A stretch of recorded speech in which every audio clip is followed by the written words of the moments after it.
ሰላም ጤና ይስጥልኝ ክቡራን ተመልካቾቻችን እንደምን አላችሁ? ሀገሬ ቴሌቪዥንን እየተከታተላችሁ ትገኛላችሁ። ሀገሬ ስፖርትን ደግሞ ከሰዓት ጀምሮ ወደ እናንተ እናደርሳለን። በዛሬው ቆይታችን ደግሞ ከአሰልጣኝ ሻምበል ቶሎሳ ቆጡ ጋር ቆይታ የምናደርግ ይሆናል። አብራችሁን እንድትቆዩ የአክብሮት ግብዣችን ነው።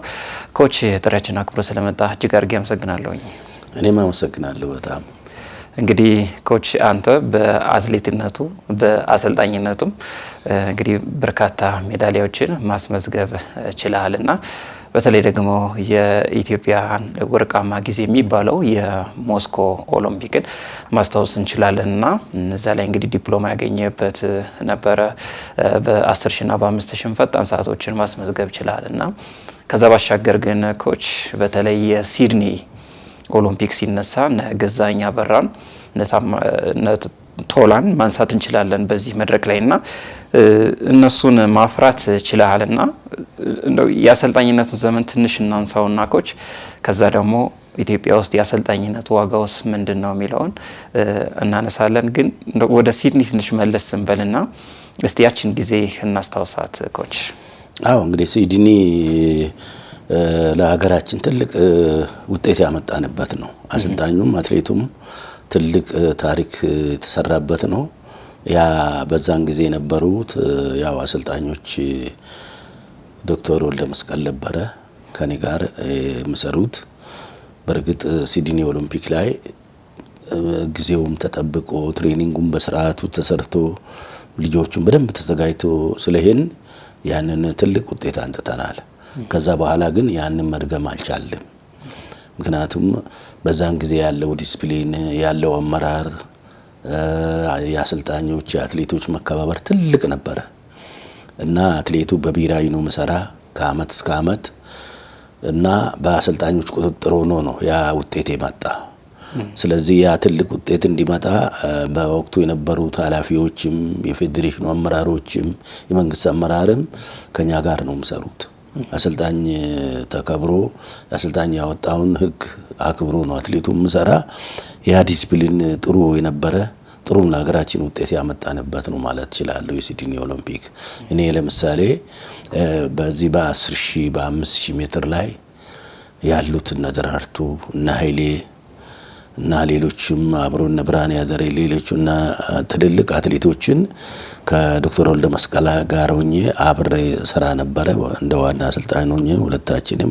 እንደገና በተጨማሪ ደግሞ ማራቶን ጠፍቶ ስለነበረ እነ ገዛኸኝና እነ ተስፋዬን ከክለቤ በግድ ከ10000 አውጥቻቸው ወደ ማራቶን አስገብቼ በአመቱ ነው ያን ድል ያመጡት። ስለዚህ እነሱም ከኔ ጋር ቅርበት የነበራቸው እነሱንም ያማከርኩ ነበር። ማራቶንም ያማከርኩ 10000 ሜትርም በዋና አሰልጣኝነት እየሰራው ነበር ያኔ እና ጥሩ ስኬት ነበረን ማለት ይችላል። ተስፋዬ ቶላ ያው በማራቶን እናስ ከ32 አመት በኋላ የማራቶን ድል ከናበው ይቅለ በኋላ ያስመለስነው እኛ ነን ማለት ይችላል። ከሜክሲኮ በኋላ ማለት ከሜክሲኮ በኋላ ከነማሞ ወልዴ በኋላ ወርቅ አልተገኘም ነበር። ከዛ በኋላ ነው እንግዲህ ያ ድል የተመለሰ ከማሞ ወልዴ በኋላ ማለት ነው። ከ32 አመት በኋላ የማራቶን ወደ ኢትዮጵያ እንዲመለስ አድርገናል ማለት ይችላል። ወደ አሁኖችም መለሳለሁ ኮች። ግን ያኔ በተለይ ሲድኒ ደግሞ ጥሩ ውጤትም ስለመጣ በመንግስት በኩልም ድጋፎች የነበሩበት ነበርና ያሁኑ ያው የአሰልጣኝነት ዋጋው የሚታወቅ ስለሆነ ግን ሲድኒና ከዛ በፊት በነበሩት ኦሎምፒክና የዓለም ሻምፒዮናዎች ላይ ነው የአሰልጣኝነት ዋጋው እስከምን ድረስ ነበረ ኮች? በእርግጥ እኛ ሀገር ላይ ትልቅ ክብር ነበረው አሰልጣኝ። በሌላ ዓለም ላይም እኔ በሌላ ዓለም ያው አለው አሰልጣኝ ነው መከበረው። አሰልጣኝ አትሌቱም ያከብራል፣ መንግስትም ያከብራል። ለምሳሌ አሰልጣኝ ንጉሴ ሮባ በመንግስት ደረጃ የጥቁር አንበሳ ሜዳሊያ የተሸለሙ ማለት ነው። ማለት ጀግና እንትን የተሸለመ ነው ንጉሴ ሮባ እና አሰልጣኝ በዛን ጊዜ በጣም ክብር ነበረው። አትሌቱም በዛ ነው የምተዳደረው እና ያና አሁን ስታይ በጣም ልዩነት አለ። ልዩነት ኖሮ ውጤት ቢመጣ ጥሩ ነው፣ ግን ውጤቱ የወረደ የሄደበት ወቅት ላይ ነው ያለ ነው። ያ እንግዲህ አትሌቱ በአሰልጣኙ እየተመራ ነው። ማናጀር አለ በዛን ጊዜ ማናጀር እንዳትል ማናጀሮቹ እኛ ብሔራዊ ቡድን በምናሰለጥንበት ጊዜ ውድድሮቹን ነው ቀድሞ ምነግረን ለአትሌቱ ገንዘብ አይከፈለንም ምን አይልም፣ ግን ለማናጀርም ሳይሆን ለሀገራችን ብለን ነው ምንሰራ። ልጆቹም ውድድሮቹን አይከለከሉም። የማናጀርም አመቱን ሙሉ ትሬኒንግ እናስደርጋለን። ውድድራቸው ሲቀርብ የውድድሩ ፕላን ይልኩልናል ማናጀሮቻቸው። ከኛ ጋር ነው የሚሰሩት ማለት ነው። ስለዚህ ጥሩ ጊዜ ነበረ እና የአሰልጣኝ ክብር ነበረ። አትሌቱም ያከብረዋል፣ መንግስት ያከብራል፣ ፌዴሬሽኑ መመራር አሰልጣኙ ነው አትሌቱን የሚቀርጸው። ስለዚህ ያ ፕሪንሲፕል አሁን የለም ማለት እችላለሁ። ውጤቱም ያው አንዳንድ ቦታ ላይ ጥሩ ውጤት አለን፣ አንዳንድ ቦታ ላይ ደግሞ የታወቅንበት ለምሳሌ 10,000 እና 5,000 ሜትር ላይ ትንሽ የወረደ ነገር አለ። አሁን ተከታታይ ብዙ ጊዜ ከነቀነኒሳ ከነ ኃይሌ ጀምሮ ከነ ምሩጽ ጀምሮ እኛም በነበርንበት በምሩጽበት ጊዜ ትልቅ ቦታ የነበረን ነው። አሁን ያ ነገር ትንሽ እየወረደ መጥቷል። ምክንያቶች አሉት። እሱም ያ ነው ያለው ያሰልጣኝ እናነሳዋለን። እንግዲህ ምናልባት ከአትሌቶች ዘንድ ኮች ላንተ ጀግና አትሌት የምትለው ካሰለጠንከውና አብረው ከሮጥከው ነው ያንተ ጀግና አትሌት ማን ነው? እንግዲህ አብሬ ከሮጥኩት ውስጥ ያው ሻምበል ምሩጽ አለ፣ መሐመድ ከድር አለ፣ እሼቱ ቱራ አለ። እነዚህ ያው ሁሉ ጊዜ ዮሐንስ መሐመድ አለ። እኛ ነን በዛን ጊዜ ሀገር ወክለን ሁሉም ቦታ የምንሄደው። እንዳሁኑ አትሌትም አልበዛም። አብዛኞቻችን ደግሞ የሰራዊቱ አባል ነበርን ሁላችንም ማለት ትችላለህ። እና በዛን ጊዜ ሀገሪቱ ምን ወክሎ የሰራዊቱ አትሌቶች ነን በኦሎምፒክ ላይ ማለት ነው። እነ ማሞ ወልዴ ከነ አበበ ቢቂላ ጀምሮ ያ ታሪክ የሰራዊቱ የነበረ ነው። ያ በዛን ጊዜ ያው በዲሲፕሊንም የታነጸ ነው እንደ ሰራዊት ነው። እና ትልቅ ነገር የጋራ ስራ አለ፣ ለሀገር ፍቅር አለ ትልቅ ነገር። እና በዛን ጊዜ እንግዲህ አብሬ የምንሰራ እኔ ምሩጽ በጣም ትልቅ አትሌት ነው በእውነት እና ትልቅ ተስጦ ያለው የምንተማመንበት አትሌት ነው። ሌላ ሀገር ስንቸገር ምሩጽ ጠብቅ እንላለን። ያው እንዳሁኑ ሽልማት ባይኖርም የሀገር ክብር ነው በዛን ጊዜ የምታየንና እንማከራለን። መሐመድ ከድር እኔ ምሩጽ ተማክረን እንዲናድርግ ብለን ነው የምንገባው እውነት። እና እናቃቸዋለን ተወዳዳሪዎቻችን ማን እንደሆነ ስለምናቅ በዙር ላይ ነው ፍጥነት ነው ምንድነው አቅማቸውን አውቀን ነው የምንገባ። ስለዚህ ዙሩን ስንፈልግ እናከራለን፣ ስንፈልግ እናቀዘቅዛለን። ደግሞ እስከ መጨረሻ ከኛ ጋር ከሆኑ ያው ምሩጽ በጣም ፈጣን ስለሆነ ጠብቅ አንተ እንላለን። ማንም ያሸንፍ ግን ያ እኛ ባንዲራ ከሁሉም ከፍ ብሎ እንዲህ ብሎ ብለን ነው የምንማከረው። ስለዚህ አሁን ከዛ ጊዜ ያው ምሩጽ ነው እኔ ማደንቀው ከኔ ጋር ከነበሩት። እኔ ካሰለጠንኳቸው ደግሞ ትልልቅ አትሌቶች አሉ፣ ተሰጥኦ ያላቸው አትሌቶች አሉ። በትግል ደግሞ በስራ ሰርቶ ጥሩ ውጤት ያመጡ አትሌቶች አሉ። ከነ ኃይሌ ከነ ደራርቱ እነ ጥሩነሽ እነ መሰረት ከሴቶቹ እንግዲህ እንደምታውቀው ነው እነ ቀነኒሳ አሉ። እና እኔ ስላሰለጠንኩ ሳይሆን በቃ ተሰጥኦ ትልቅ ተሰጥኦ ያለውና ትልቅ ውጤት የሚያመጣ ቀነኒሳ ነው ካሰለጠንኳቸው ውስጥ ማለት ነው። ትልቅ ኃይሌም አለ ትልቅ ነው፣ ቀነኒሳም አለ ትልቅ። ግን ክሮስ ካንትሪንም ሮጦ እንደገና ትራክ ምሮጥ ቀነኒሳ ነው። ትራክንም ክሮስ ካንትሪንም እና ኦሎምፒክ ደጋግሞ ያሸነፈ ነው። ክሮስ ካንትሪማ መጫወቻ ነው ያደረገ። አጭርም ረጅምም ሮጥ ሰው ስለሆነ ዛሬ ሮጦ በማግስቱ ምሮጥ አትሌት ነው። ስለዚህ ያው እሱም በማሰልጠኔ እኔ ራሴ ትልቅ ክብር አግኝቼበታለሁ፣ ደስ የሚለኛል። እና እነዚህ ናቸው።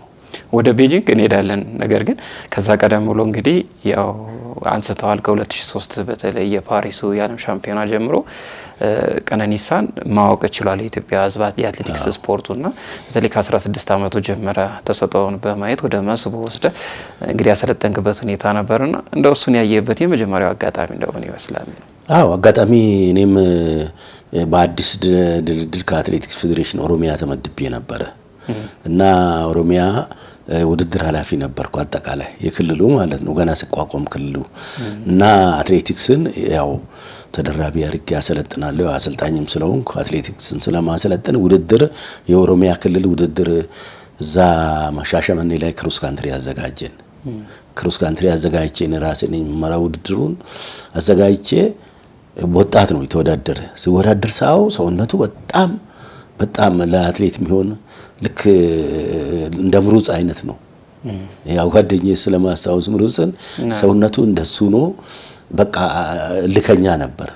ወዳው ከዛ አንደኛ ስለወጣ ወጣት ላይ ያው ሙገር ክለብንም ያቋቋምኩት እኔ ስለሆነ ኦሮሚያ ውስጥ ክለብ አልነበረም በዛን ጊዜ ሆነን ለመናገር። እናም ሙገርና ኦሮሚያ ፖሊስ ብቻ ነው የነበረ። ኦሮሚያ ማረሚያ አለ። ስለዚህ ቀጥታ እኔ ስለማሰለጥን ሙገርን ቀጥታ ወደ ሙገርን ያስገባሁት አይቼ። ከዛ ብዙ አመትም አልፈጀበትም። 2 አመት በኋላ የዓለም ክሮስ ካንትሪ ነው በወጣትነት ሄደ። 4ኛ ነው እንደዚህ ነው የወጣ። ቤልፋስት ባለቦታ ሄድኩ። ጥሩ ነው። በሚቀጥለው አመት በወጣት በአዋቂ ገባ። እንግዲህ ወደ 6 አመት ነው ሻምፒዮን የነበረ ነው። በ4 ኪሎ ሜትርም በ12 ኪሎ ሜትርም ደብል የሚያሸንፍ ልጅ ነው። ስለዚህ ከዛን ጊዜ ያስኩት ስልጠናም ያው ከኔ ውጪ አያውቅም። ያው እኔ ያው አትሌትም ስለነበርኩ ኮቺንግም በተለያየ ሀገሮች ውጪ እጄ ስለወሰደኩ በቃ ታይለንቱን አይቼ ነው እሱን ወደዛ ያመጣሁት። ስለዚህ ጥሩ ውጤትም ነው ደግሞ ያመጣ ለሀገር። ከቤጂንግ 2008 እንግዲህ የቀነኒሳንና የጥሩነሽ ዲባባን ታሪካዊ ድል ማስታወስ እንችላለንና ለዚህ ደግሞ ዋና ትልቁን ድርሻ የምትወስደው ኮች አንተ ነህ ብዬ አስባለሁና ግን 2008 የቤጂንግ ላይ አንዳንድ አለመግባባቶች ተፈጥሮ ነበር ኮች አይደለም? አዎ ምንድነው እንግዲህ ከአቴንስ ኦሎምፒክ በኋላ ነው ቤጂንግ። ከአቴንስ ኦሎምፒክ ያው ዶክተር ወልደመስቀልም ነበሩ። ከአቴንስ ኦሎምፒክ በኋላ ኃላፊነቱን ለኔ ነው የሰጡኝ። ኃላፊነቱን ከዛ ለቤጂንግ እንዲያዘጋጅ ተሰጠኝ። ያው ኮሚሽነር ሁሴን የኔ ምክትል ሆኖ አብረን ነው ስንሰራ የቆየ ነው። 3 አመት ከ4 ወር ነው ምናምን ሰርተን ልክ 8 ወር ነው 6 ወር ስቀር የወጣት አሰልጣኝ አደረጉ። በዛን ጊዜ ደግሞ ማንም ቀነኒሳንና ስለሺን ተከታትለው የሚገቡት የሚያሸንፋቸው የለም። በዓለም ሻምፒዮናም የትም ውድድር ላይ አይተ እንደሆነ እና በዛ ላይ ደግሞ ጥሩነሽና መሰረት እንደዛ ናቸው፣ ኮከብ ናቸው። እና ትዝ ይለኛል ሄልሲንኪ የዓለም ሻምፒዮና ላይ ትልቅ ከዓለም 2ኛ የሆንበት ነው በትራክ አትሌት ብቻ ሆነን ለመናገር ከሆነ እና ተከታትሎ ደብል ጥሩነሽ አሸንፎ ቀነኒሳ አሸንፎ ቻርተር አይሮፕላን ሁሉ ነው መንግስት ያዘዘልን። እና በጣም ጥሩ ውጤት ላይ ነበሩ ልጆቹም አሰልጣኝን መቀበሉ ኮከብ የነበሩ ናቸው በዓለም እነዚህ ልጆች። ከዛ በኋላ ያው ወደ አገር ቤት ስንመጣ አንዳንድ ነገሮች እንግዲህ ይከሰታሉ። ምን እንደሆነ አይገባኝም። እኔ አሰልጥኜ ይሄን አመት ቆይቼ ወጣት ዋና አሰልጣኝ ሲያደርጉኝ አልሰራም ነው ያልኩት። ምክንያቱም አሰልጣኝ ክብሩ የሚያገኘው ሽልማት የሚያገኘው በኦሎምፒክ አትሌቶቹ ሲያሸንፉ ነው። እና እኔ ምንድነው ጥፋቱ? ልጆቹ በርግጥ ልጆቹ መካከል ሁሉም እኩል ሲሆኑ እኔ ካላሸነፍኩ ይላሉ። አይተ እንደሆነ ጥሩነሽና መሰረት መካከል ያለው ፉክክር ታውቃለህ። ቀነኒሳና ስለሺ መካከል ያለው ታያለ። ሌላ ሀገር የለም። እኛ እርስ በርሳችን ነው ወዳደሩት እነዚህ ልጆች። እንደዛ አይነት ነገሮች እንግዲህ ምን እንደተከሰተ አላውቅም። ስሉኝ አልሰራም ነው ያልኳቸው። ምክንያቱም እኔም አሰርቼ እዚህ ያደረስኳቸው ልጆች ውጤታቸው ማየት ፈልጋለሁ ብዬ አልተስማማንም። ከዛ አቋረጥኩ ማለት ነው። ብሔራዊ ቡድኑን አቋረጥኩ። ሙገር ክለብ ገብቼ ማሰልጠን ጀመርኩ። ከዛ በኋላ ግን ያው በአመቱ እና ኢብራሂም ጃይላን የኔ አትሌቶች ናቸው። እነሱ ውጪ ያገኟቸው ባህሬኖቹ። ስለዚህ አሰልጣኛችሁ የት ሄደ ሲባል አይ እሱ ትቷል ሲባል በአስቸኳይ እኛ እንፈልጋለን ብሎ ወደ እኔ ጋር መጡ። ወደዛ ጋር ሄጄ 6 አመት ነው 5 አመት ሰርቼ መጣሁ ማለት ነው። በዛ ኬዝ ነው እንደዛ የሆነው። ይሄ ነው ያው ባህሬን እንግዲህ 5 አመት በተለይ የብሔራዊ ቡድን አይደለ ካልተሳሳተ ብሔራዊ ቡድን የረጅም ርቀቱ ዋና አሰልጣኝ አድርገው ከኬንያ አላቸው፣ ከኛ ጋር አላቸው፣ የራሳቸው አትሌቶች አላቸው፣ የተለያየ ትሬኒንግ ካምፖች አላቸው፣ እዚህም አላቸው፣ ኬንያም ሌላ አውሮፓ ውስጥም አላቸው። እነዛን ሰብስቤ ያሰለጥናለሁ። በርግጥ እንግዲህ ትልልቅ አንድ አትሌት በዛን ጊዜ እነሱ ፍላጎት ከኛ ሀገር ጥሩ አትሌት እንዲሰጣቸው ነው። እኔ ደግሞ ክለብ ከኛ ጋር የሚወሰድኩት ልጆች ራሳቸው ኦሎምፒክ ተሰላፊ ሆኗል። ምንም አንጥቶ ሽታይ ሼት የምትባል ልጅ አለች፣ አለሙ እነዚህ ነብሊሱ ማባሉ ልጆች ክለብ የሌላቸው ልጆች ነው ከኛ ሀገር እንዳው የሚወሰድኩት። ኬንያዎችም አሉ ጠንካራው ልጆች፣ እነሱ ነው ያሰለጠንኩት። ኦሎምፒክ ሁሉ እንድሰለፉ አድርጌ 5ኛ ምናምን ደረጃ ወጥቷል እነዚህ ልጆች። እና ይሄ ነው እንግዲህ በዛን ጊዜ የሰራውበት። ያው አሁን ወደ አሁኖቹ ስለምንመጣ ኮች ምናልባት በተለይ ውጤታማ የነበረባቸው የሲድኒን እንዲሁ የአቴንስን ማንሳት እንችላለን። ከዛ ደግሞ ቤጂንግ። ምናልባት ግን እንደው ሽልማታችሁ ምን ያህል ነበር ያኔ ኮች? እኔ ጥሩ ሽልማት ያገኘ ነው ምሎ ሲድኒ ኦሎምፒክ ላይ ነው። ሲድኒ ኦሎምፒክ በእውነት ነፍሳቸውን ይማርና አቶ አሰፋ ማሞ ኦሎምፒክ ኮሚቴ ፕሬዝዳንት ነበሩ እና እዛ ምንድነው ለአሰልጣኝ ምን እናርግ ነው ያሉት። ያ ድል ሲመጣ ምን እናርግ ሲባል መኖር አይለንም አሰልጣኞች፣ ስለዚህ ቦታ ይሰጠናል። በዛ መሰረት እኔን ጠይቆኝ እውነትም ለመናገር አገር ውስጥ እንኳን የቀሩትን አሰልጣኞች ባንክ አሰልጣኝ ካሱን፣ ግርማ ወልዳና የመብራት ኃይልን ስማቸውን እኔ አስገብቼ መሬት እንዲሸለሙ ያረኩት። ስለዚህ መሬት ተሸለምን። ይሄን ነው አሰልጣኞች በሞላ ለአትሌቶችም ለአሰልጣኞችም ነው እኩል የሸለሙት። ስለዚህ ትልቅ ሽልማት የነበረ በዛን ጊዜ ነው ለአሰልጣኝ ማለት እችላለሁ። መልካም እንግዲህ ኮች ትንሽ እናንሳው እስቲ ባህሬን የነበረን ቆይታ። እዛ አሰልጣኝ እንዴት ይታያል? አትሌቶችስ በምን መልኩ ነው በተለይ ድጋፍ ክትትል የሚደረግላቸው? እስቲ እዛ የነበረን ቆይታ አካፍለን። በጣም ሌላ ቻይና ማሰልጥኛለሁ፣ ጂም እዚህም ቻይናዎችን ማሰልጥኛለሁ።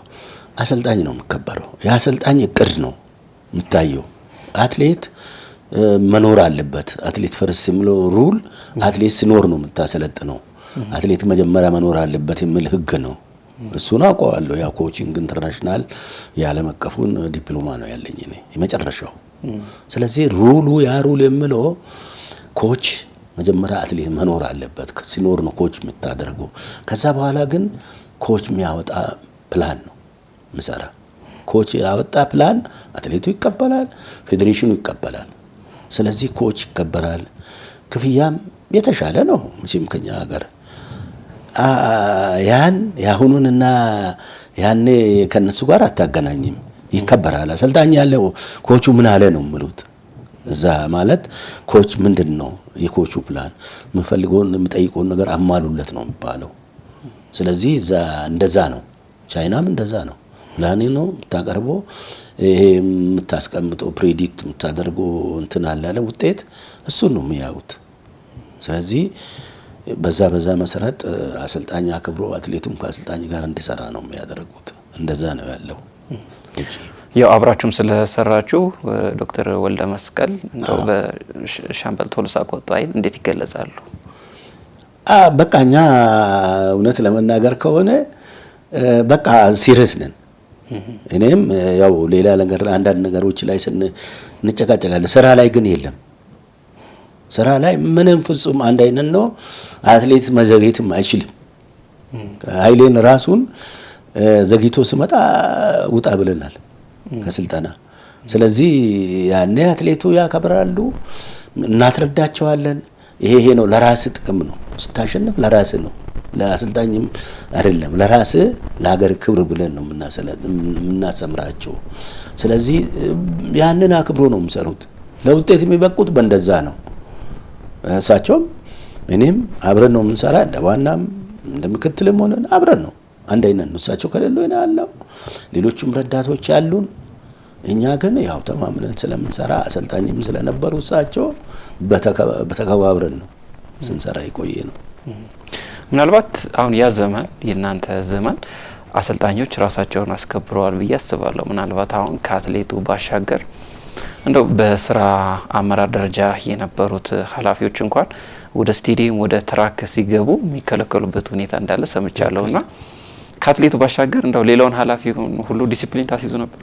እኔ ቅርታ አድርግልኝና የኛ ዲሲፕሊን የተለየ ነው። ምክንያቱም ከማክበር አኳያ ስራን ከማክበር አኳያ ነው እንጂ እኮ ራሳችን ለማስከበር አይደለም። ስራውን እንዲያከብሩ ብለን ነው እንደዛ ህግ የምናወጣ። ለምሳሌ አሁን ባህል ያላቸው አትሌቶች አሉ አይደለም፣ ስቴዲየም አይገቡ። ባሎቻቸው አይገቡም። ወደ ስቴዲየም ውስጥ ትራክ ውስጥ አትገባም፣ አትችልም። አድርሰህ እዛ ቁጭ ብለህ ማየት አለብህ እንጂ አናስገባም። ይቅርታ አድርግልኝና አንድ ጊዜ እኔ ማራቶንም ዋና አሰልጣኝ ሆኛለሁ እኮ ብሔራዊ ቡድን እና ኃይሌን ስጀምር አሰልጥኛ አለው ለ2 አመት ነው ምናምን እና የዓለም ዋንጫ ራሱ ሄደን ዋንጫውን ይዘን መተናል። እንትን ማን ነው ኤድመንተን የተደረገው ውድድር አለ። ያ ዋንጫ ነበረው ያኔ እኔ ዋና አሰልጣኝ ሆኜ ነገዘኝ የዓለም ዋንጫ አሸንፎ ይዞ መጥቷል። እነ ተስፋዬ ራሳቸው ከኦሎምፒክ በኋላ ከሲድኒ በኋላ ያኔ ማራቶንም አሰልጣኝ ነበርኩ ዋና አሰልጣኝ እና ምንድነው ያንን ለማስከበር ነው እኛ የምንሄደው። ህጉ ከተከበረ ስራው ይከበራል። በእንደዛ አይነት ስም ስለምንሄድ ሰዓት ያው እርዳ ነው የምንለው እኛ ባሎች አሰልጣኝ ሲሆኑ እርዳ ነው። ሌላ ደግሞ በሌላ እርዳ ስልጠና ውስጥ አትግቡ ነው የምንላቸው። እኔ አጋጣሚ ሆኖ ማራቶን ዋና አሰልጣኝ ሆኜ ዱቤ ቴክኒክ ነው የአትሌት ተወካይ ሆኖ መጣ። ጠዋት እኔ ትሬኒንግ ላይ ልጆቹን ይዤ ሲሄድ እና አውቶቡስ ውስጥ ስጋ ገብቶ አገኘሁት። ለምን መጣ አልኩት። በኋላ ላያችሁ ነው አለ። መቼ ነገርከኝ? ውረድ አልኩት። አስወረድኩ። እውነት ለመናገር እኔ ማንም ኢንተርፌር እንዲያደርግ ስልጠናችን ላይ አንፈልግም። ብነግረኝ ኦኬ አልከለክልም ምንም። ተጣላን። ከዛ በኋላ አስወረድኩ። ከዛ በኋላ ስራ አስፈጻሚ ተጠራ። ልክ ነው ለምን አልነገርክም ነው የተባለ እሱ። ስለዚህ አስተረጉን እንደዛ አድርጎ ማንም ሰው እንደዛ ሁሉ አድርጌያለሁ። ያው ዶክተር እንደው ማንም አይጠጋምኛ ጋር ይፈራሉ ልጆቹ።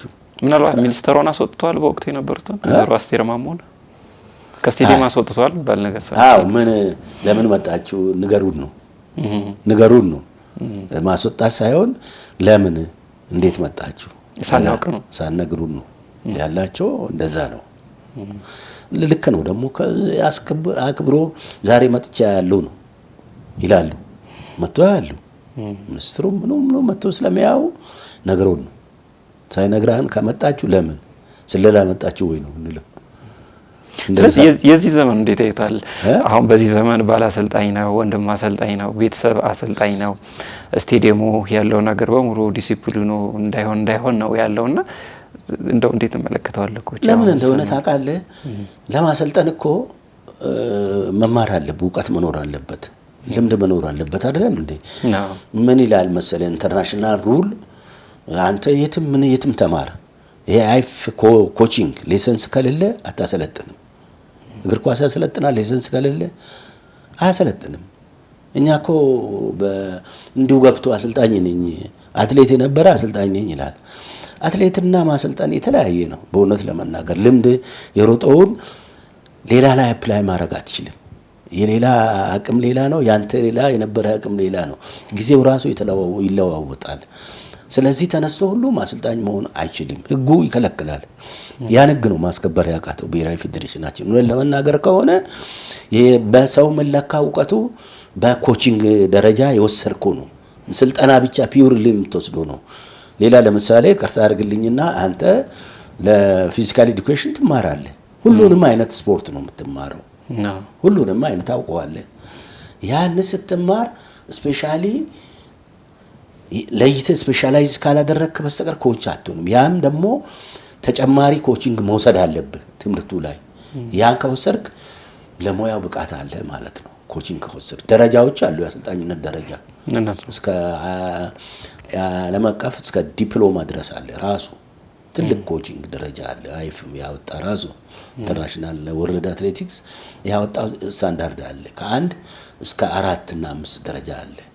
ያንን ኳሊፋይድ ስትሆን ነው ኮች መሆን የምትችለው እንጂ ትምህርት ቤት ስፖርት አስተማሪ ስለሆንኩ አትችልም። እውነት ለመናገር ያ ነው አሁን ማስከበር ያልቻለው በእኛ ሀገር። ለራሴ ብዬም አይደለም። ለምሳሌ ትልቅ ነገር ዶክተር እንደመስቀል ዶክተር ናቸው አይደለም? ኮቺንግ መውሰድ ስለመገባቸው ላይሰንስ ለማግኘት ናይሮቢ አብረን የኢንተርናሽናል ፌዴሬሽኑ ካምፕ አለ፣ ትሬኒንግ ካምፕ ለአፍሪካ የሚሰጥ እንግሊዝኛ ተናጋሪ አብረን ነው አብረን ሄደን ያን ላይሰንስ ወስዶ ነው ጥሩ ማሰልጣኝ የሆኑት። ልንገርህና እና እኔ ዶክተሬት አለኝ አልማርም አላሉ። ይሄ ግዴታ ነው። ያን ስለምናቅ ነው ማለት ነው። ስለዚህ ከሜዳ ተነስተህ አሰልጣኝ ከሆንክ አትሌቱን ላጠቅም ትጎዳዋለህ፣ ወይንም ደግሞ ኦቨር ትሬኒንግ ትሰጠዋለህ፣ ወይንም ደግሞ አንደር ነው የምትሰጠው ከአቅሙ በታች። ስለዚህ አትሌቱ ትጎዳዋለህ፣ ውጤታማ ላይሆን ይችላል። እውነት ለመናገር ከሆነ ቤዚካሊ አሁን አንዳንዶቹ ምን ነው መሰለህ ክለብ የበሰሉ ልጆች አሉ። እነሱን ነው ከወስዶ አሰልጣኝ የሚሆኑት። ክለብ የበሰሉ ክለብ ነው አትሌቱ መጀመሪያ ሲጀምር ከወጣትነቱ አትሌት ሲጀምር ክለብ 4-5 ዓመት ከቆየ ጥሩ አትሌት ይሆናል። ከዛ ነው ወስዶ እኔ ነኝ አሰልጣኝ የሚሉት። ያ ልክ አይደለም። ያ ክለብ ላይ ያበሰለው አሰልጣኝ ነው መቀጠል ያለበት። እውነት ከሆነ ከሌላ አሰልጣኝም ጋር ሆኖ መቀጠል ያለበት ያ አሰልጣኝ ነው። ይሄው ቀነኒሳን ከክለብ ጀምሮ እስከ ብሔራዊ አሰለጠንኩ አይደለም ውጤቱን ይኸው ያለው ያ ነው። እና አሁን ያ እንደዛ አይነት ነገር የለም። ውጤት የሚያጣ ነው በዚህ ነው። አዎ ምናልባት ወደ አሰልጣኝነቱ ልመለስና እንደው ውለታ ቢስ ሙያ ነው ማለት እንችላለን። አሁን ለፋችሁት ላመጣችሁት ውጤት እንደው ዞሮ ይከፍላችኋል ወይስ እንደው ውለታ ቢስ ነው ማለት እንችላለን? በጣም ማዝ ነው። እኔ አሰልጣኞች ማህበር ፕሬዝዳንት ነበርኩ። ብዙ ጊዜ ተጨቃጨቅኩ ከፌዴሬሽን። የኛው ልጆች ናቸው። በዛ ቦታ ላይ አይታል ያሉት ኃይሌ ጀምሮ የኛ ልጆች ናቸው። የኛ ልጆች አሰልጣኝም ድሮ እንዳከበሩ ማክበር ነበረባቸው። እውነት ለመናገር ከሆነ ኃይሌም ደራርቱም አሉ የኛ ልጆች ናቸው። አሰልጣኝን መብት አልጠበቁም። እውነት ለመናገር ያን ደግሞ የሚያሳስቷቸው እዛ ፌዴሬሽን ውስጥ ያሉ ናቸው። ውጤትም እንዲጠፋ ያደረጉት እዛ ፌዴሬሽን ውስጥ በየእንትኑ ያሉ ሰዎች እነሱን የሚያማክሩት እንደዚህ ነው ብሎ ስተት ነው የሰሩት። እውነት አሰልጣኝ ኮንሴፕቱን ሳያውቁ አሰልጣኝ ምንድነው የሚሉ ሳያውቁ አሰልጣኝ እንድናቅ አትሌት ብቻ ይዞ አሰልጣኝ ከሌለ አትሌት እንዴት ውጤት ያመጣል? ሁለቱም መለያየት እኮ አይችሉም አንድ ካላቸው። ስለዚህ አሰልጣኝ ክብር በጣም የወረደ ነው። ሽልማቱ ራሱ የወረደ ነው። እውነት ለመናገር ከሆነ ሌላ ዓለም ላይ አትሌቱ የሚያገኘው ነው ለአሰልጣኝ የሚሰጡት። አትሌት ትንሽ ቢያንስ ነው እንጂ ከአትሌቱ ጋር እኩል ነው የሚሸለመው። አዎ እሱ ነው ሰው ያደረገ አትሌቱን። ስለዚህ እሱ ነገር ላይ ችግር አለ። ህግ ራሱ የለውም። ስለዚህ በደንብ ተጠንቶ አሰልጣኝ ካልተከበረ አትሌቱ ፌዴሬሽኑ ያላከበረው አትሌት እኮ አያከብረውም። ምክንያቱም በጎን ሄደው አትሌቱ ጉዳዩን ያስፈጽማል። በአሰልጣኝ በኩል ሂድና ና ማለት አለባቸው። አዎ አሰልጣኙ ነው እሱን ስራ የሚያውቀው። ሁሉም ባህሪውን የሚያውቀው አሰልጣኝ ነው። ማሸነፍ ለወደፊት ፕሪዲክት የሚያደርገው አሰልጣኝ ነው። እንትኑ አይደለም ሌላ ስራ አስፈጻሚ ፌዴሬሽን መሰራ ሰው አይደለም። ስለዚህ ያ ነገር ካልተስተካከለ ውጤቱ አሁንም ጥሩ አይሆንም ብዬ ነው ማምነው አሰልጣኝ ካልተከበረ። ቀደም ሲል ኮች አንተ የጠራቸው አሰልጣኞች አሉ እና ግርማን ወልዳን አንስታል እና ካሳማያሱ ከዛ ውጭ እንዳይል ማበርታ ሌሎችን መጥቀስ እንችላለን አንተንም ጨምሮና አሁን እነዛ አሰልጣኞች ያሉበት ሁኔታ የሚታወቅ ስለሆነ እነዚህ አሰልጣኞች ደግሞ ያሰለጠኗቸው ለትልቅ ደረጃ የደረሱ አትሌቶችን አሁን በጥሩ የኑሮ ሁኔታ ላይ የሚገኙ አትሌቶች እንዳሉ የሚታወቅ ነው። ነገር ግን አሁን የኬንያን ስናይ መንግስት የሚደግፋል አሰልጣኞችን፣ ከዛ ባሻገር አትሌቶችን በተለያየ ጊዜ አሰልጣኞቻቸውን ዞረው የሚያዩበት የሚደግፉበት ሁኔታ አለና እንደ ኢትዮጵያ ሀገርስ በተለይ ጀግና አትሌቶቻችን የቀድሞ አሰልጣኞቻቸውን በምን መልኩ ነው ትሪት እያደረጉ ያሉት? በእርግጥ እኔ እንግዲህ ዶክተር ልማ ማለ ከነባሮቹ ከኛ ጋርም ረዳት ኮሚሽነር ሁሴን አለ ነባር የነበር ነው። አሁን እነካሱ ግርማ በእርግጥ ያው አሁን አይሰሩም ማሰልጠን ላይ አትሊስት እንደ አማካሪ አድርጎ ማስቀመጥ ነበረባቸው ፌዴሬሽናችን። ምክንያቱም ለአዲሱ ነባሩ ነው እንትን ልምድ የሚያስተላልፈው። እንደዛ አይነት አሰራር እኔ ራሴ ቻይና ሄጄ ቲም ሰጡኝ፣ የናሽናል ቲም ሰጡኝና እዚህ መጥቶ ሰሩ ከኔ ጋር። ከዛ በኋላ ይሄ ውጤታማ አትሊስት የነበሩት ቻይና ኮቾች ከኔ ጋር እንዲሰሩ ነው ያደረጉት። ከኔ ጋር ለኤክስፒሪየንስ ከኔ እንዲያገኙ ነው ያደረጉት። ስለዚህ እኔ ማወጣውን ፕሮግራም አትሌቱን አይቼ ይሄ ይጎላል ስል ከኔ ጋር ምን ማለት ነው ይሄ ብሎ ይጠይቃሉ። እኔ ደግሞ እንደዚህ ነው እኛ አትሌቶች እንደዚህ ናቸው ያስረዳኋቸው። ስለዚህ በኢምፕሩቭመንት ሲያደርግ ደግሞ አትሌቱ በየጊዜው ለውጡን ይሄ ነው ለውጡ ይሄን ከቀጠለ ብዬ ነው የምጎለውን ነገር ነግሬ ያው እንደ ሄድ ኮች እነሱን ሁሉ እንትን ሰጣቸው ነበር። እነን ከሆነ ይፈልጋሉ ካንተ ኤክስፒሪየንስ ለማግኘት። ስለዚህ እኛ ሀገርም እነዚህን እኮ ነባሮቹ ታሪክ ሰርቷል። ያ ታሪክ የተሰራበት እንዴት ነው ብሎ ወጣት አሰልጣኞቹ መማር አለባቸው። ያን ካላደረግን አይሆንም። ለኔ ብዬ አይደለም እነን ለመናገር ነው። ይሄ ፕሪንሲፕል ነው። አዎ ልጅ አባት ቤት ውስጥ ያለውን ካልቸር ያሳድጋል አይደለም ያስተምራል። ነባር አሰልጣኞቹም እኮ አስተማሪ ናቸው። የሚጎለውን ነገር አትሊስት ያውቃሉ። በተለይ አትሌት ነበረ እንደገና አሰልጣኝ የሆነ ትልቅ እንትን ነው ትልቅ እውቀት ነው ያለው እነን ለመናገር ከሆነ ያንን መታሰብ አለበት። አሁንም አዎ በአሁኑ ጊዜ አትሌቱ ብዙ ብር ያገኛል። አሰልጣኙ ምንድነው የሚያገኘው? እውነት ለመናገር ከሆነ አሰልጣኝ ደግሞ ካላገኘ ሞቲቬት አይሆንም። ራሱ ሞራሉ ይነካል። እውነት ለመናገር ከሆነ ድሮ ምንም አልነበረ አትሌቱም ያው ነው አሰልጣኙም ያው ነው። አሁን ግን በማናጀርም ቤትም ቦታ ገንዘብ ይመጣል። ያ የመጣው ገንዘብ አትሌት ለኮች አትሌት ያገኛል። አሁን ለምሳሌ ሽልማት ሲሰጥ አሰልጣኝ ምን አለው? አትሌት እኮ ዛም ይሸልማል። ዓለም ሻምፒዮና ከሆነ ሽልማት አለው። አሰልጣኝ ግን ምን ያገኛል? ምንም አያገኝም እኮ እዚህ እኛ ምናልባት እዚህ ከመጥቶ ነው ካለው ነው እዚህ እዚህ ጋር ወዲህ ደግሞ እየቀረበ አትሌት እዛ ካገኘ አሰልጣኙ እዚህ እኮ መሸለም አለበት ብዙ ነገር። እውነቴን ነው። ዓለም ሻምፒዮና አትሌቱ ሆኖ ሲመጣ አትሌቱ ዓለም ሻምፒዮን የሆነበት ብር አለው ሽልማት ከውጪ ማለት ነው። አሰልጣኙን ደግሞ እኛ ፌዴሬሽን መንግስት መሸለም አለበት። ምክንያቱም ካላገኘ ማን ነው ለምንድን ነው ምለፋ? ያ ነው ጠዋት መጥቶ አብሮ ነው የሚሄደው። አትሌቱ ይሮጣል፣ እሱም እዛው ቆሞ ነው ሙሉ እኮ። ይሄ እኮ ነው መታሰብ ያለበት። ያ ነገር መስተካከል አለበት ነው የምለው እኔ በኔ በኩል። አብዛኞቹ እንግዲህ የድሮ አሰልጣኞች ቀደም ሲል ኮች አንተም እንዳልከው ከስፖርቱ ትንሽ ራቅ ማለት ሁኔታ አለና በተለይ ደግሞ እድሜም እየገፋ ነው። በተለይ ካሱን ማንሳት ከቻለን አሁን ከስፖርቱ ላለመራቅ እየሞከረ ነው። በዳኝነትም እያገለገለ ይገኛልና እንደው እስከ መቼ ነው የሚያክል አሰልጣኝ ፍላግ ይዞ እስከ መቼ ነው የሚለው በርካታ የስፖርት ባለሙያዎች ሀሳብ ይሰጣሉና አሁን እንግዲህ ቀደም ያሉ አሰልጣኞችን በማየት አሁን ላይ ያሉ አሰልጣኞች ደግሞ አጋጣሚውን ሲያገኙ በተለያየ መንገድ በተለይ ውጭ ሀገር ከሄዱ በኋላ የማይመለሱበት ሁኔታ እንዳለ የተረጋገጠ ነውና እዚህ መሰረቱን አዲስ አበባ ያደረገ አንድ ክለብ እስካሁን እንግዲህ ወደ 7 የሚደርሱ አሰልጣኞች ክለቡ ላይ የነበሩ 7 የሚደርሱ አሰልጣኞች መኮብለላቸው እየተሰማ ይገኛልና ግን ኮች እንደው ጥያቄ ከነዚህ አሰልጣኞች ኩብለላ ጀርባ እንደው ያለው መራራ እውነት ምን ይመስላል? እውነት ነው። እነዚህ አሰልጣኞች እኮ ክለባቸው ላይ እየሰሩ ነው። ምን ይከፈላቸዋል? ስንት ብር ነው የሚከፈላቸው?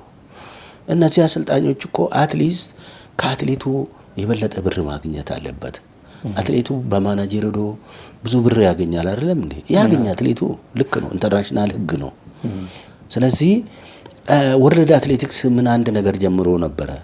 ባለፈው ጊዜ ዓለም ሻምፒዮና ላይ ሄደን ሜዳሊያ አትሌቱ ሲወስድ ሜዳሊያ ለኮች ይሰጣል ተጀምሮ ነበር። እንዴት እንደቀረ አትሊስት ሞቲቬሽን ነው።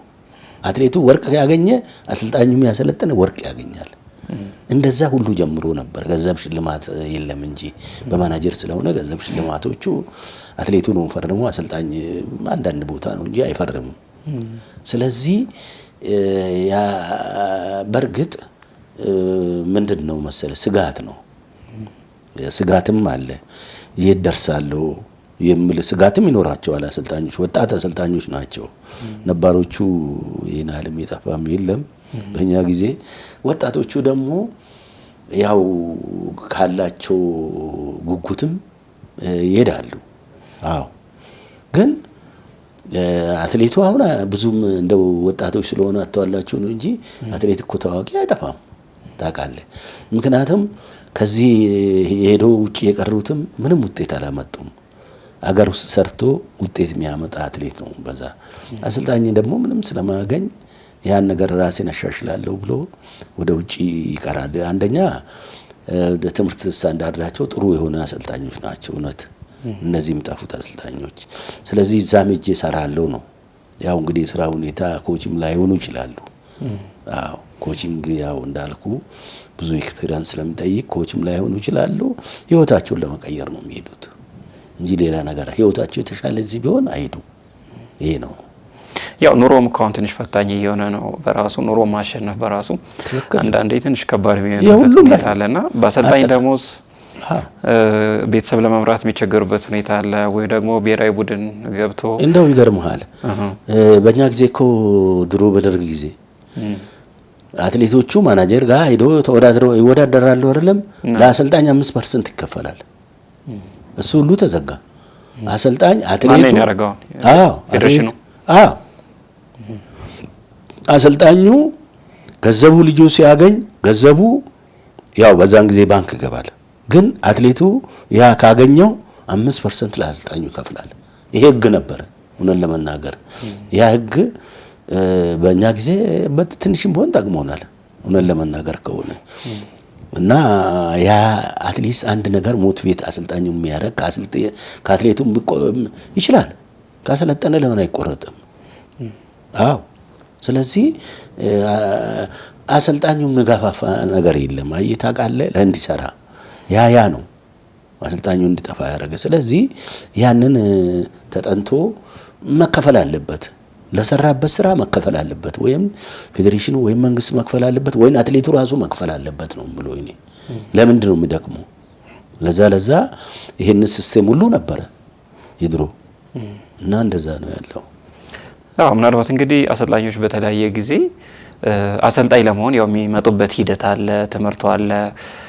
በዛ ላይ አትሌቶችን ማሰባሰብ ስራ መጀመር እና በርካታ ውጣ ውረዶች አሉና በዚህ ልክ አልፎ ደግሞ ወደ ብሔራዊ ቡድን አትሌቶችን ማስመረጥ የሚለው ላይ በትንሹ 15 ዓመት 20 ዓመትም ሊፈጅ ይችላልና እንደውም አንድ በቅርብ የሰማሁት ጥሩ አትሌቶችን ማሰባሰብ የቻለ አንድ አሰልጣኝ እንደው ረጅም ዓመት ሆኖታል ማሰልጠን ከጀመረ አሁን በቃ ሙሉ በሙሉ ከአሰልጣኝነት ስራ ወጥቷል የሚል ነገር ሰማሁኝና ይሄ እንደ ሀገር እንደው ሊታሰብበት የሚገባ ጉዳይ ነው ብዬ አስባለሁኝ ኮች።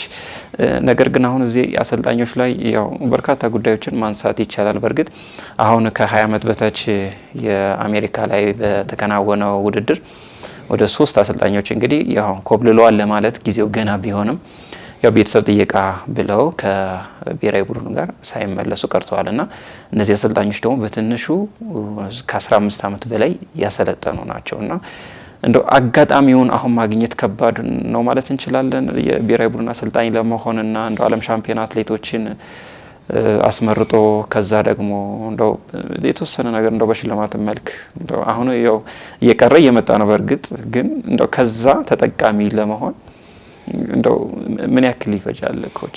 እንግዲህ በየጊዜው አሰልጣኞች ይሄዳሉ። ኑሮ ነው ቅድም እንዳልከው በብዛት ሲድኒ አውስትራሊያ የጠፉት ክሮስ ካንትሪ ሄዱ ጊዜ እንደዚህ 4 አሰልጣኝ ነው እንደዚህ ነው የሄደው። አሁንም አጋጣሚው ያገኙት እነዚህ ያው ክለብ አሰልጣኞች ናቸው። ከክለብ ነው የተመረጡት እና ይህንን ቻንስ ድጋሚ ያላገኝም የሚልም ሊኖር ይችላል። ቅድም እንዳልኩ የኑሮ ሁኔታ አለ። ይሄንን ቻንስ ደግሞ ቀድሞም እዛ ሄዶ ይቀሩ አሉ አሰልጣኞች እኔ አውቃለሁ። ከአካዳሚም አለ አንድ ልጅ እንደዚህ ከክለብም ደግሞ አለ። እነዛን ጓደኞቻቸው ናቸው። እነሱን አግኝቶ ነው ስራ ታገኛለህ ያው ከሰራ እና ግን እንደ ሀገር ትልቅ ኪሳራ አይደለም። አዎ እንደ ሀገር አስተምራለች፣ ሀገሪቱ አስተምራለች። እነዚህ አሰልጣኞች እኮ ለመተካት ገና ችግር ነው። እውነት ለመናገር ከሆነ ብዙ ልጆች አፍርቷል። ከታች ጀምሮ ልጆች ጋር የመጡ አሰልጣኞች ናቸው። ስለዚህ እነዚህ አሰልጣኞች ለመተካት እንደገና ደግሞ ሌላ ስልጠና ውስጥ መግባት አለብህ። እንደገና ከክለብ ጋር አዳፕት እንዲያደርጉ ከብሔራዊ ጋር አዳፕት እንዲያደርጉ ማድረግ አለብህ። ስለዚህ ይጎዳል። ለምን አይጎዳም? ሀገር ይጎዳል እኮ እንደዚህ አይነት ነገር ምን ጊዜም ቢሆን ትንሽ የተማረ ሰው ልምድ ያለው ሰው ከሀገር ሲሄድ ይጎዳል። ያ እንግዲህ ቅድም እንዳልነው የኑሮ ሁኔታም አለ፣ ስጋትም አለ። ያ ስለሆነ ጎጂ ነው።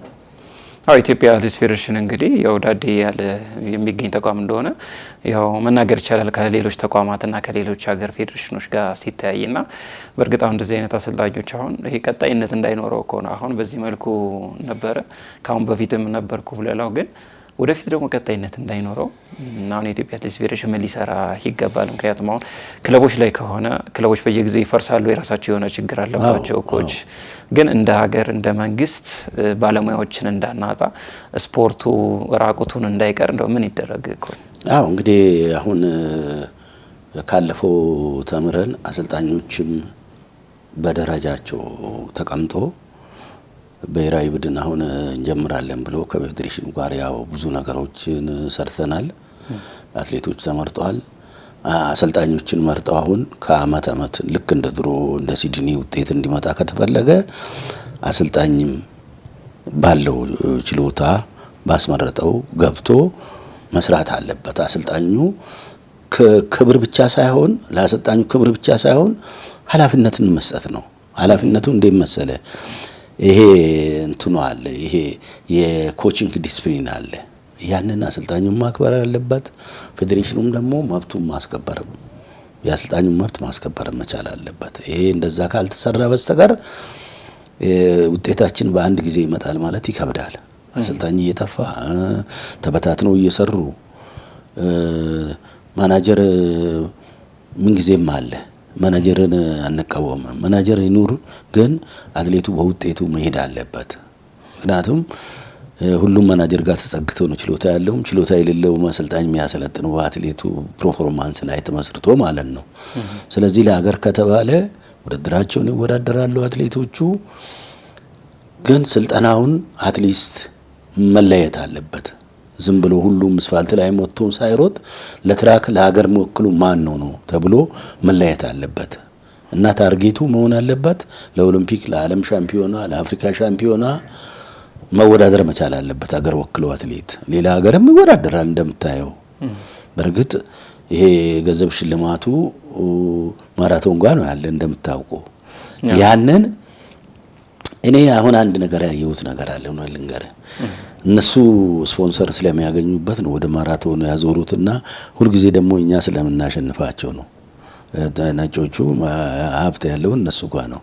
አሁን ምን እየመጣ ነው? እነሱን አትሌቶች ልክ እንደኛ በትራክ ላይ ያዘጋጁ ነው። ለምሳሌ እንግሊዞች፣ አሜሪካኖች፣ ፈረንሳዮች ትልልቅ አትሌቶች እያመጡ ነው የራሳቸውን እኛንም ያሸንፋሉ አፍሪካ። ስለዚህ አሁን ሽልማቱ ወደ 10,000 እና ወደ 5,000 እንደመጣ አማን። ምክንያቱም የኛ እነሱ ልጆች ባሸነፉ ቁጥር ሽልማቱ ከፍ ይላል።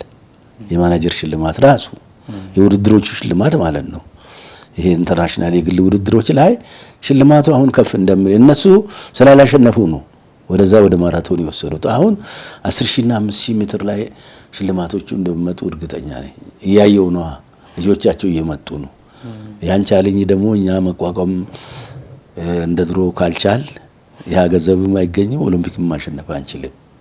ስለዚህ ማሰብ አለብን እኛ መለስ ብለን አስበን እንዴት ነው ገንዘብ ባይኖርስ የሀገር ክብር አለ እኮ። ስለዚህ መጀመሪያ ለሀገር ነው፣ እነሱ ለገንዘብ ብቻ አይደለም። አሁን ለምሳሌ አንዳንድ ሀገሮች እኮ እንደምታየው እዚህ ለእንትን ዳይመንድ ሊግ ላይ ምናምን የምትለው ላይ አይወዳደሩ። ልክ የተወሰነች ብቻ ይወዳደሩና ልክ ኦሎምፒክ ሲደርስ ዓለም ሻምፒዮና ሲደርስ ፐርፎርማንሳቸውን ይቀይራሉ ለዛ ለማሸነፍ። ያ ደግሞ አገራቸው ምሰጣቸው ነገር አለ፣ ለአሰልጣኝም ለአትሌቱም ያን ክብር ይፈልጋሉ። ስለዚህ ወደዛ መመለስ አለብን ብዬ ነው ማስበው እኔ። ያው ብዙ ነገር እንደሚቀረን ያው የሚታወቅ ነገር ስለሆነ ኮች ግን እንደው አትሌቶቻችን ላይ እንደው ምን ሊሰራ ይገባል? ድሮ የተለያዩ ሀገራት አሰልጣኞችም አትሌቶችም ወደ ኢትዮጵያ እየመጡ ልምድ የሚቀስሙበት የኢትዮጵያን አሰልጣኞች ደግሞ ተፈላጊ የሆኑበት ማንሳት እንችላለን። የኮች አንተንም ማንሳት እንችላለን። ወደ ባህሬን፣ ወደ ቻይና፣ ሌሎችንም ማንሳት እንችላለን እና በመኮነን ወደ ጃፓን ሄደ ያሰለጠኑበት ሁኔታ ነበርና ግን አሁን እሱ የኛ አሰልጣኞች ተፈላጊነታቸው ምን ያህል ነው? በሌሎች ሀገራት አሁን ልምድ ማካፈል ይችላሉ? ብቁ ናቸው? እንደ ባንተ እይታ አሁን እኮ ዓለም ያየን በውጤታችን ነው። እኛን ተፈላጊ ያደረገ አትሌቶቻችን ያመጡት ውጤት ነው። የድሮዎቹ እኔ አሁን ባህሬን የሄድኩት የነ ቀነኒሳ እነ ጥሩነሽ እነ መሰረት እነ ስለሺ አሰልጣኝ ስለሆንኩ በኦሎምፒክ በዓለም ሻምፒዮና እነዛ ልጆች ሲያሸንፉ እኔ ስም ነው ያለው አብሮ። ስለዚህ ከውጤት ጋር ነው እኮ አሰልጣኝ ክብር የሚያገኘው። ስለዚህ ሌሎችም ሀገሮች እኛን የፈለጉ ለዛ ነው። አሁን ግን ማን ነው እኛን አሰልጣኝ የሚፈልገው? ውጤት የለንማ። ውጤት ሲኖር ነው ሁሉ ነገር መመጣ ወደ አንተ ጋር። ስለዚህ እኔ ብዙ ቦታ ሄጄ ያቻለሁ።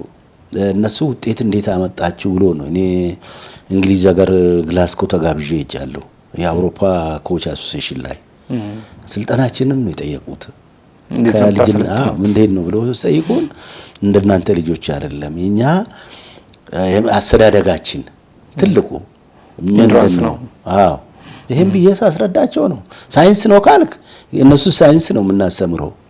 አይሆንም። ስልጠናው ከነሱ ነው የመጣው። ስልጠና ከነሱ እኮ ነው የምንወስደው። እኛ ግን የተለየ ተፈጥሮ አለን። ለምሳሌ እረኛ ሺፐርድ እንደዛ ከልጅነቱ ጀምሮ ይሰራሉ ያልኳቸው። ስለዚህ ስትሬንግዝ እና ኢንዱራንስ ነው። ገበያ ይሄዳል። ትምህርት ቤት ሎንግ ወክ ያረጋል ወይም ራን ያረጋል አይደለም። ይሄንን ነው ያስረዳዋቸው። የተደሰቱ በዛ ነው። በሳይንስ ነው እንዳትል፣ የነሱ ሳይንስ ከኛ ይበልጣል።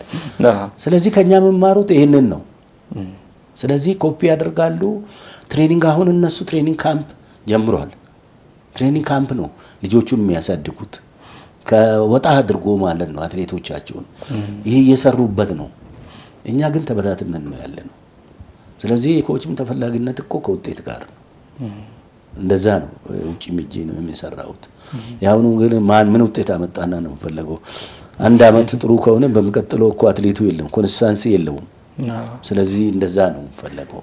የአየር ንብረቱን በተመለከተ አሁን በፊት የኢትዮጵያ አየር ተፈላጊ እንደሆነ ይታሰብ ነበርና አሁን ደግሞ እሱ ቀርቶ ሳይንሱን መሰረት ያደረገ ስልጠናዎችም ቤት ውስጥ የሚሰጡ ትሬኒንጎችም ሁሉ እየተሰሩ ያሉበት ሁኔታ አለና ሃይላንድ ከፍተኛ ቦታዎች ከተፈለገም አሁን ቤት ውስጥ መፍጠር ተችሏል። ሎውላንድም ከተፈለገ ዝቅተኛ ቦታዎች ላይ ቤት ውስጥ እየፈጠሩ እየሰሩ ያሉበት ሁኔታ ነው ያለውና አሁን ይሄንም እኮ በትንሽ ወጪኛ መጠቀም እንችል ነበርና ግን እንዴት እንድረስ እዛ ቴክኖሎጂ ፋሲሊቲ ያስፈልጋል እኮ አልቲዱ አየሩ ብቻ ሳይሆን ፋሲሊቲ ትራክ ተሟላ መሆን አለበት። ትሬኒንግ ካምፕ መኖር አለበት። አይታል ያ ፋሲሊቲ ሲኖር ወደኛ ጋር እነሱ መሳብ እንችላለን።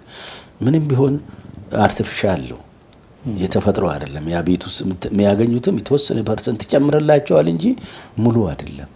ያቁታል ኦሬዲ እነሱ አልቲድ ከሌላቸው አልቲድ ትሬኒንግ ምን ይላል ፕሪንሲፕሉ?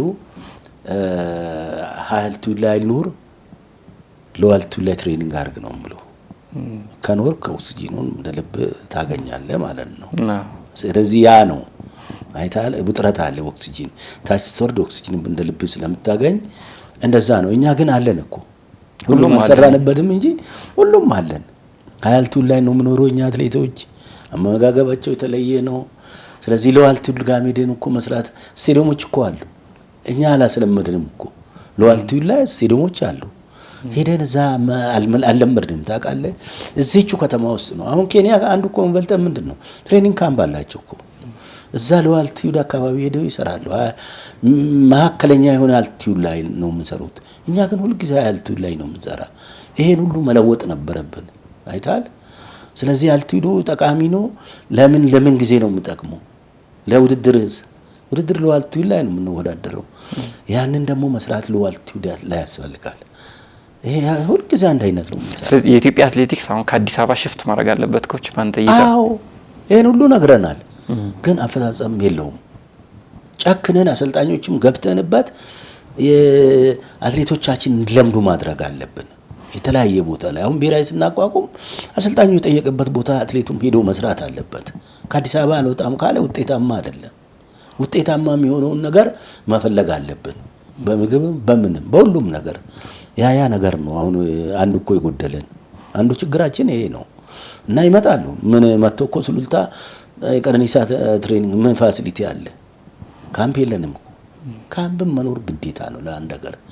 አዲስ አበባ ወጥቶ እዛ እንዲቀመጡ ማድረግ ነው። ሆቴል ከምታስቀምጥ ካምፕ ታስቀምጥ ነው አትሌቱ ትራክ ያለበት ቦታ ላይ። እና ያ ነገር መንግስት ያው ሜዳዎችን እየሰራ ነው መጠቀም መቻል አለበት ነው። ፌዴሬሽኑ እዛ ሄዶ አሰላ አለ አሁን የጥሩነሽ አካዳሚ እዛ እንሰራም። አሁን ድሬዳዋ አለ ትራክ ለምን አንሰራም? ለምን አናየውም? ያላየውን ነገር ሁልጊዜ ለውድድር ብቻ እዛ ቦታ ላይ ከምንሄድ ትሬኒንግ ካምፕ መቀየር አለባቸው ብዬ ነው ማስበው። ይሄ ነው። መልካም እንግዲህ ያው የአየር ሁኔታው ለልምምድ ትልቁን አስተዋጽኦ እንደሚያደርግ ያው ይጠበቃልና ሁሌ ከአመት እስከ አመት እንጦጦ ላይ እየተሰራ አሁን ሳይንሱ የደረሰበት ላይ የሚሰሩ አትሌቶች ጋር መፎካከር በጣም ከባድ ይሆናል ብዬ አስባለሁኝ ኮች። እና ምናልባት ባለፈው እንግዳችን የነበረው አትሌት የማነ ጸጋዬ 2015 ቤጂንግ የብር ሜዳሊያ ሲያሸንፍ ከፍተኛ ሙቀት የነበረበት ነውና ለዛ ውድድር ብዬ እኔ ወደ ደብረ ዘይት መውጫ ወደ ዝቋላ መንገድ ሰራ ነበር ብሏልና ምናልባት ለአዲስ አበባ ቅርብ የሆኑ አሁን ትንሽ ወደ ሎውላንድ የሆኑ አካባቢዎች አሉና እነሱ ላይ ሰው እንደው የትኛውን ርቀት ብንሰራ እዛ ላይ ውጤታማ እንሆናለን? እኔ እንደው ምን እንደሆነ ታውቃለህ አትሌቶቻችን ለምደን እኛ አሰልጣኞቹ ከዚህ ላይ ለማውጣት ነው እንጂ ለምን ሎዋልቲው ላይ ባህር ዳር አሁን አለ ሎዋልቲው ነው ትልቅ ስቴዲየም አለ መስራት እኮ ነው። ለምሳሌ የተወሰነ ጊዜ እዛ ተሰራና እንደገና አልቲቱዱን እንዳታጣ ተመልሰ እዚህ ትሰራለህ። እንደዛ አይነት እኮ ነፃነት መኖር አለበት ለአትሌቱ። ናሽናል ቲም ከተባለ የተፈለገበት ቦታ ሰርቶ ሄዶ ውድድሮቹን መወዳደር መቻል አለበት እንጂ እዚሁ ብቻ ይዘናቸው ውጤት መጠበቅ አንችልም። እውነት ሳይንሱ እኮ አንዱ ይሄ ነው። መለዋወጥ አለብህ። የአየሩ ልጆቹን ሞቲቬት ማድረግ አለብህ። አስፈላጊውን የሕክምና ሁኔታ ራሱ ለአትሌቲክ ማለት አለበት አይደል? ላቦራቶሪዎች አሉ። ሳይንስ እኮ ነው ባለው ቴስት ተደርጎ ነው። ቴስት ሳናደርግ ሳይንስ ነው ስልጠና የምንለው ውሸት ነው። እኔ ልንገርህ አትሌቱ እኮ መለካት አለበት። ኢች ሁሉም ሳይኮሎጂካሊ ማስተማር አለብህ። የሰውነቱ በምግብ መጠገን አለበት እኮ መለካት አለበት እኮ ሁሉ ነገር። አይ አትሌቱም እንኳን በራሱ ፍላጎት ነው ርቀቶች የሚወስነው እንጂ አሁን የጡንቻ ድሩ ታይቶ ለዚህ ርቀት ሆነ ተብሎ አይደለም። ምን ካሎሪ እንደጎደለ እኮ ታውቃለህ። ሳይንስ እኮ እሱ ነው። ስለዚህ ትሬኒንግ ሳይንስ ጋር ሄደ ነው የምትል እነዛ ነገሮች አይቶ ይሄንን አሰራ ይላል እኮ ይሄ ስፔሻሊስቶቹ ይሄ ኒውትሪሽን ሰዎች አሉ አይደለም። ይሄንን አይቶ ይሄ ጎሎታል ይልሃል። ሳይንስ ማለት እኮ እንደዛ ነው። ግኝት ነው። ዝም ብሎ ሳይንስ ነው ብሎ ነው የሚወራ። የታለ ላቦራቶሪ ያለ የሳይንስ መለኪያ ያለንም እውነት ለመናገር ከሆነ መለካት አለበት አትሌቱ በየጊዜው ስፔሻሊ። ስለዚህ እነሱ በዚህ አይነት እያሰለጠኑ ነው የመጡት። እኛ ግን ባለነው ልምድ እንግዲህ ድሮ በስራ ነው እየታገልን ነው ያለነው። ስለዚህ አሁን አትሌቶቹንስ እንዴት እናቀርባቸው? ምክንያቱም አትሌቲክስ ኢንዲቪጁዋል ስፖርት ነው ይታወቃልና ግን አሁን አትሌቱን ወደ ዘመናዊ ቴክኖሎጂ በምን መልኩ እንዲቀርብ እናደርገው? ምክንያቱም አሁን የውጭ አትሌቶች አሁን በራሳቸው ሁሉንም ነገር የሚያገኙበት አቅርቦትም እንደ ልብ የሚያገኙበት ከሳይንሱም ጋር ቅርብ ሆነው በየጊዜው ለምሳሌ 400 ሜትር ድግግሞች ሰርተው እንኳን በየጊዜው ደማቸውን ቼክ የሚያደርጉበት ያላቸውን የትሬኒንግ አቅም የሚፈትሹበት ሁኔታ አለና እንደው ይህን ቴክኖሎጂና ይህን የቴክኖሎጂ ተግባቦት ወደ ኢትዮጵያን አትሌቶች እንዴት እናስረጸው? ኮች እንግዲህ ይኸውልህ የሰለጠነ ሰው አለን። መሳሪያዎች መኖር አለባቸው። ይሄንን ከሕክምና ጋር የተያያዘ ነገሮች አሉ አይደለም እንዴ? ላቦራቶሪዎች መኖር አለባቸው። መጀመሪያ ጀምሮ እኮ መመዝገብ አለበት። ይሄ ሂስትሪ እኮ መኖር አለበት። ያንተ የራሱ የአትሌቱ ምን አይነት ነው የልቡ ምት ራሱ ይለካል እኮ በስሬቱ ራሱ ምን እንደሆነ ምግብ ምን ያህልም ካሎሪ የሚወስደው ይሄን እኮ መታወቅ አለበት። አው ቴስት ይደረጋል እኮ በእንትን ትሬድሚል ላይ ያነዛን እኮ ያሳያል ልጁ ላይ ያለው። እንደዛ አይነት ነገር እኮ አልሰራንም እኛ ሀገር ላይ። ይሄ እኮ ነው የሚጎለን። አሰልጣኝ ራሱ ይሄን ማወቅ አለበት፣ ይሄን መማር አለበት። ከሳይንሱ ጋር የሚሄደውን ነገር ካወቀ አትሌቱን ትይዛለህ። ጥግ ጥቅሙን ትነግረዋለህ፣ ጉዳቱን ትነግረዋለህ። ይሄን ከነገርከው አትሌቱ ካንተ ጋር ነው የሚሆነው። አትሌቱ ችግር የለበትም። ማሳመን መቻል አለብህ። ይሄ ሳይኮሎጂ ምሁር መኖር አለበት ለአትሌቱ። ሕክምና መኖር አለበት። በጣም ተፈላጊ ነገሮች እነዚህ ጆይንት ሆኖ ነው እንደ ቲም አትሌቱን ማሰራት ያለበት እንጂ በየጫካው ደብቀ ኦቨርም ልታሰራ ትችላለህ እኮ። ከአቅሙ በላይም ሊሆንበት ይችላል እኮ። ቴስት አይደረግማ። የልጁ ስሜት መጠየቅ አለብህ። አዎ እኔ አሁን እንግዲህ ሳሰራ አያለሁ። ቶፕ ፐርፎርማንስ ላይ ከመጣ ቀነኒሳ የሰጠውትን ትሬኒንግ ከኔ ከሰጠው በታች ከሄደ ሎዱን ቀንስበታለሁ። ለምን ኦቨር እንዳይሆንበት ትሬኒንጉ ቀንስበታለሁ። እዛ ላይ ሜንቴን እንዲያደርግ ነው ማድረገው። እንደዛ አይነት ነገር ፕሪንሲፕሎች አሉ። የኮች ፕሪንሲፕል አንድ አትሌት ማቆየት አለብህ እንዲህ ባላንስ ላይ ያ ሁሉ አለ። ዝም ብለህ ሩጥ ነው። አሁን እኮ ኮቾቹ አንዳንዴ በተለይ ይሄ ዲሲፕሊኑ ጋር በተያያዘ አትሌቱን እንደው ድጋሚ የማይመጣ የሚያደርግ ንግግሮችንም ይናገሩ አሉና እንደው ከዚህ አንጻርስ በምን መልኩ ሼፕ መደረግ አለባቸው? እንደዛ እንኳን ያለ አይመስለኝም። አትሌቱ እኮ አሰልጣኙ እኮ አትሌት ጥገኛ ሆኗል። አትሌቱ ገንዘብ ካላገኘ ምንም አያገኝማ። የአትሌት ቅጥረኛ እኮ ነው። ስለዚህ አይናገሩም እኮ። ድሮ እኮ እንደፊት ለፊት ተናግረን ነው አትሌቱ ውጤታማ የሆነው። አሁን እኮ አትሌቱን ነው የሚለማመጡት። እንዴ እኔ ውጭ ሀገር ለመሄድ ይኸው አትሌቱ ለኔ ፈርም ይላሉ አይደለም እንዴ? ምን አትሌቱን እኮ መናገር አይችሉም። የትሬኒንግ ቦታዎችንም እንደው በራሳቸው የሚወርጡበት ሁኔታ ማለት በቃ አንዳንድ አሰልጣኞች አሉ። በእርግጥ ይሄንን ካላደረክ ምክንያቱም ውጭ ያልክም ይላል ማናጀር ጋር እሱ ነው እንጂ ያዟቸው እኮ በዲስፕሊን አይደለም። ስለዚህ የለም እንደዛ ነው ያለው። አሁን እኮ ያው አትሌቲክሳችን ችግሩ በርካታ እንደሆነ ይታወቃል ኮችና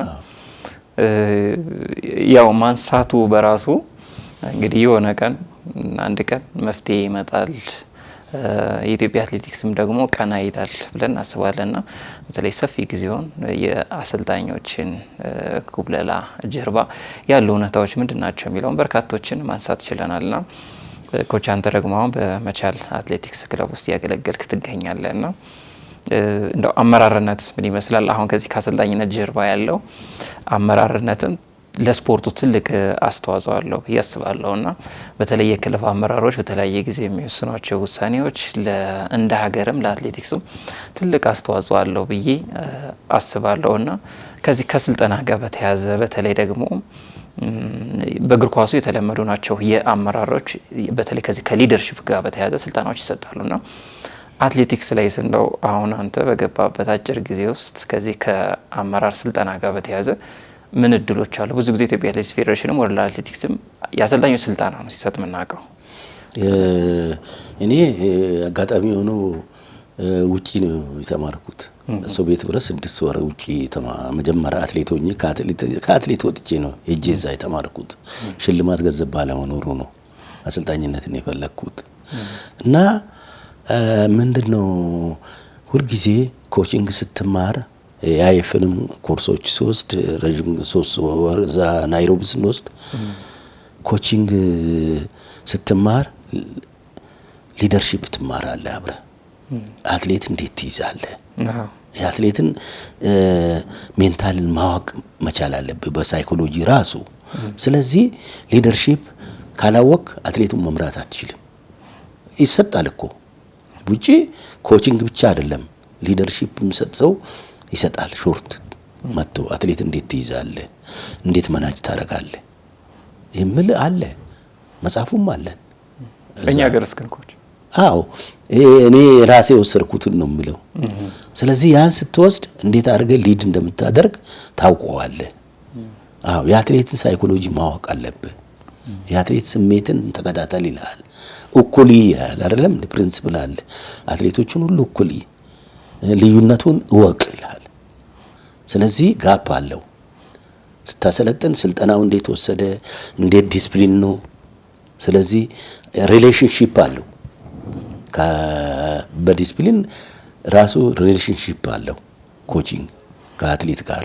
ስለዚህ ያ ነገር ብዙ ጊዜ የለም እኛ ጋር። እኔ ውጪ ስለወሰድኩት ነው። አትሌት ደግሞ አትሌትን እንዲህ ማናጀር አረጋለሁ ብሎ አትሌት ዓለም እኮ አንድ ነች አሁን አይደለም፣ እንደኛ እንደ ድሮ አይደለም። ማወቅ ይችላል። እንዴት ነው ማናጅ ማድረግ አትሌቱን ብሎ ጉግል ገብተህ እኮ ታገኛለህ ዛሬ። እሱን ይዘህ አትሌትን መያዝ መቻል አለብህ እንጂ እንደዛው እንደ ድሮ እንደዚህ ነው እንዲህ ነው ማለት አይችልም አሁኑ ጊዜው። ስለዚህ ያንን ጥሩ አሰልጣኝ ይሄንን ማናጅ ማድረግ ይችላል። እኔ አሁን ቴክኒክ ነው። ቴክኒክ ማለት ያው የስልጠና አካል ነው። ኮቾቹን ነው የምቆጣጠረው።